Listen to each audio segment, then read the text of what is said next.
శ్రావణ పౌర్ణమి గడియలు ఈ నెల 27వ తేదీ గురువారం రోజున ఉదయం 9 గంటల 9 నిమిషాలకు ప్రారంభమవుతాయి. శుక్రవారం అనగా 28వ తేదీ ఉదయం 9 గంటల 48 నిమిషాల వరకు ఉంటాయి.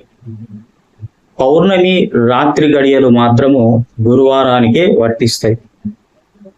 మనం పౌర్ణమి రాత్రి గడియలు అని చెప్పడానికి గల కారణం, పౌర్ణమి వేళ చంద్రబలం అనేటువంటిది రాత్రి సమయంలో ఎక్కువగా ఉంటుంది. ఈ సమయంలో మనం ఏదైనా జపాలు కానీ లేదా స్తోత్రాలు కానీ లేదా మౌనంగా ధ్యానం చేయడం వలన మనలో ఉన్నటువంటి శక్తి పెరగడానికి చాలా అవకాశం ఉంటుంది. ఇది ఇంటిలోనైనా చేయవచ్చు. కొంతమందికి మిద్దె పైన అనగా డాబాల పైన అవకాశం ఉంటే అక్కడైనా చేసుకోవచ్చు. ఇది మళ్ళీ ఏ సమయంలో చేయాలి అంటే రాత్రి 7 గంటలు 8 గంటలకు ఇలా కూడా చాలా మంది చేస్తూ ఉంటారు. లేదా భోజనం చేసిన తర్వాత 1 గంట తర్వాత కూడా చేస్తూ ఉండొచ్చు.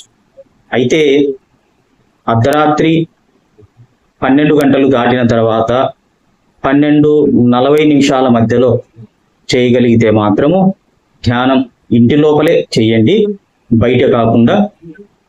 అది చాలా ఎనర్జీ అనేటువంటిది ఇవ్వడానికి అవకాశం ఉంటుంది.